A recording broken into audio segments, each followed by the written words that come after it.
Humans have long held a fascination for the human brain. We chart it, we've described it, we've drawn it, we've mapped it. Now, just like the physical maps of our world that have been highly influenced by technology, think Google Maps, think GPS, the same thing is happening for brain mapping, true transformation. So let's take a look at the brain. Most people, when they first look at a fresh human brain, they say it doesn't look like what you're typically looking at when someone shows you a brain. Typically what you're looking at is a fixed brain, it's gray, and this outer layer, this is the vasculature, which is incredible around the human brain. This is the blood vessels. 20% of the oxygen coming from your lungs, 20% of the blood pumped from your heart is servicing this one organ. That's basically, if you hold two fists together, it's just slightly larger than the two fists. Scientists, sort of in the end of the 20th century, learned that they could track blood flow to map non-invasively where activity was going on in the human brain. So, for example, they can see in the back part of the brain, which is just turning around there, there's the cerebellum. That's keeping you upright right now. It's keeping me standing. It's involved in coordinated movement. On the side here, this is the temporal cortex. This is the area where primary auditory processing, so you're hearing my words, you're sending it up into higher language processing centers. Towards the front of the brain is the place in which all of the sort of more complex thought, decision-making, it's the last to mature, sort of late adulthood. This is where all your decision-making processes are going on. It's the place where you're deciding right now you probably aren't going to order the steak for dinner. So if you take a deeper look at the brain, one of the things, if you look at it in cross-section, what you can see is that you can't really see a whole lot of structure there. But there's actually a lot of structure there. It's cells and it's wires all wired together. So about 100 years ago, some scientists invented a stain that would stain cells. And that's shown here. In the very light blue, you can see areas where neuronal cell bodies are being stained. And what you can see is it's very non-uniform. You see a lot more structure there. So the outer part of that brain is the neocortex. It's one sort of continuous processing unit, if you will. But you can also see things underneath there as well. And all of these blank areas are the areas in which the wires are running through. They're probably less cell dense. So there's about 86 billion neurons in our brain. And as you can see, they're very non-uniformly distributed. And how they're distributed really contributes to their underlying function. And of course, as I mentioned before, since we can now start to map brain function, we can start to tie these into the individual cells. So let's take a deeper look. Let's look at neurons. So as I mentioned, there are 86 billion neurons. There are also these smaller cells, as you'll see. These are support cells, astrocytes, glia. And the nerves themselves are the ones who are receiving input. They're storing it. They're processing it. Each neuron is connected via synapses to up to 10,000 other neurons in your brain. And each neuron itself is largely unique. The unique character of both individual neurons and neurons within a collection of the brain are driven by fundamental properties of their underlying biochemistry. These are proteins. They're proteins that are controlling things like ion channel movement. They're controlling who nervous system cells partner up with. And they're controlling basically everything that the nervous system has to do. So if we zoom in to even deeper level, all of those proteins are encoded by our genomes. We each have 23 pairs of chromosomes. We get one from mom, one from dad, and on these chromosomes are roughly 25,000 genes. They're encoded in the DNA, and the nature of a given cell driving its underlying biochemistry is dictated by which of these 25,000 genes are turned on and at what level they're turned on. And so our project is seeking to look at this readout, understanding which of these 25,000 genes is turned on. So in order to undertake such a project, we obviously need brains. So we sent our lab technician out. We were seeking normal human brains. What we actually start with is a medical examiner's office. This is a place where the dead are brought in. We are seeking normal human brains. There's a lot of criteria by which we're selecting these brains. We want to make sure that we have normal human between the ages of 20 to 60. They died a somewhat natural death with no injury to the brain, no history of psychiatric disease, no drugs on board. We do a toxicology workup. And we're very careful about the brains that we do take.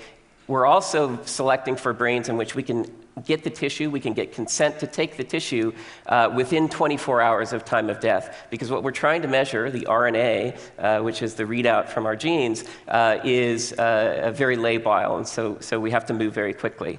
One side note on the collection of brains, because of the way that we collect and because we're requiring consent, we actually have a lot more male brains than female brains. Males are much more likely to die accidental death in the prime of their life, and men are much more likely to have their significant other spouse give consent than the other way around.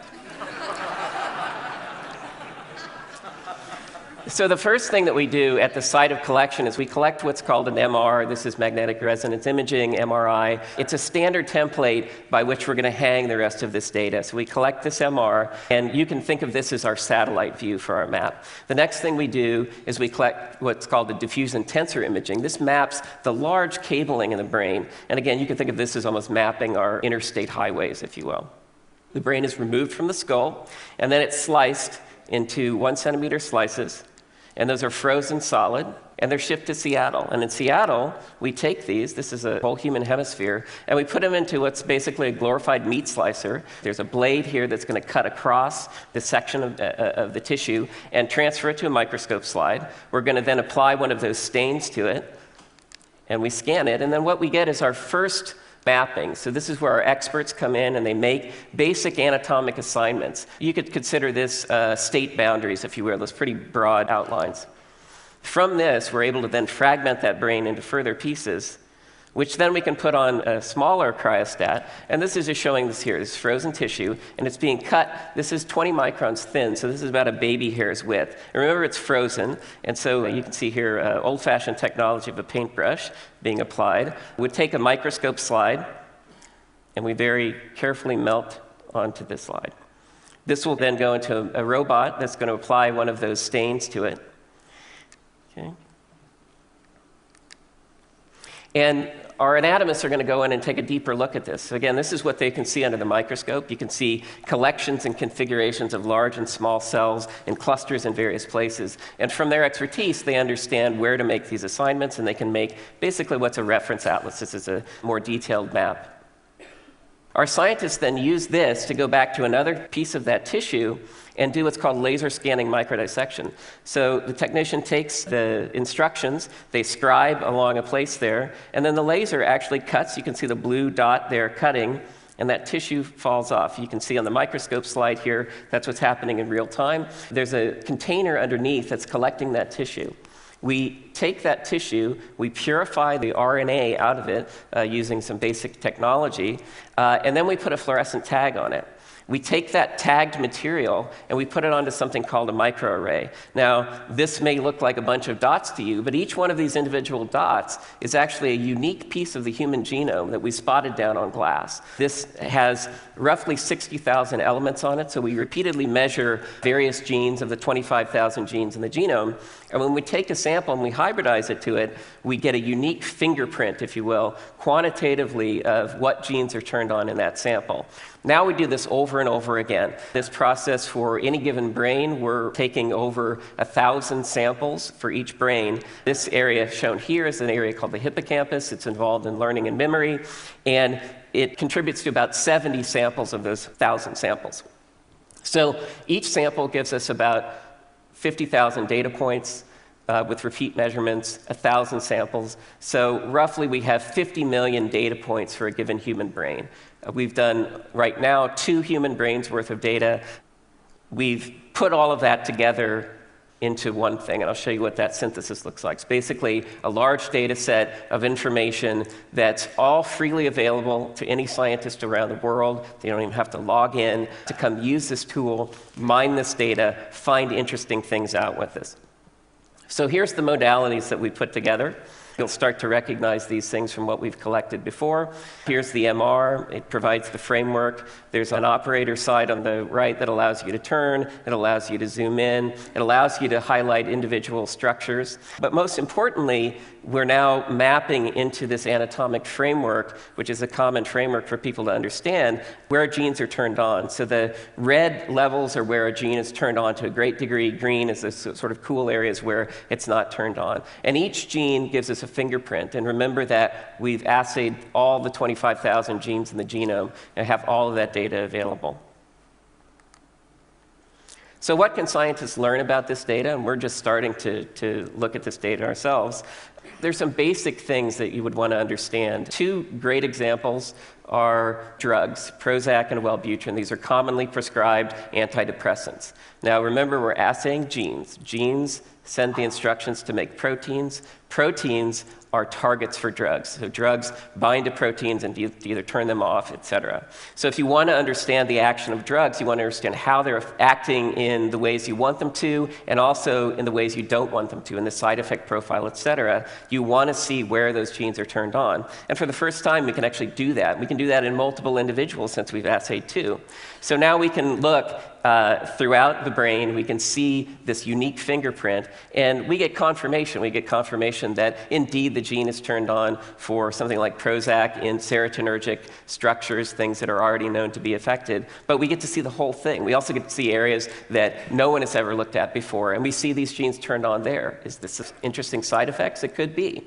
One other thing you can do with such a thing is you can, because it's a pattern matching exercise, because there's a unique fingerprint, we can actually scan through the entire genome and find other proteins that show a similar fingerprint. So if you're in drug discovery, for example, you can go through an entire listing of what the genome has on offer to find perhaps better drug targets and optimize.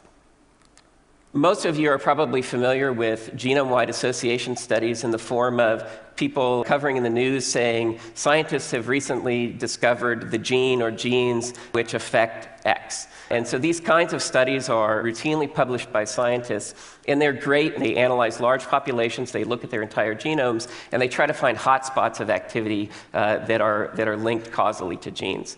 But what you get out of such an exercise is simply a list of genes. It tells you the what, but it doesn't tell you the where. And so it's very important for those researchers that we've created this resource. Now they can come in and they can start to get clues about activity. They can start to look at common pathways, other things that they simply haven't been able to do before. So I think this audience in particular can understand the importance of individuality. And I think every human, we all have different genetic backgrounds. We all have lived separate lives. But the fact is, our genomes are greater than 99% similar. We're very, very similar at the genetic level. And what we're finding is actually, even at the brain biochemical level, we are quite similar. And so this shows it's not 99%, but it's roughly 90% correspondence at a reasonable cutoff. So everything in the cloud is sort of roughly correlated. And then we find some outliers, some things that lie beyond the cloud. And those genes are interesting, but they're very subtle. So I think it's just an important message to take home today that even though we celebrate all of our differences, we are quite similar even at the brain level. And what do those differences look like?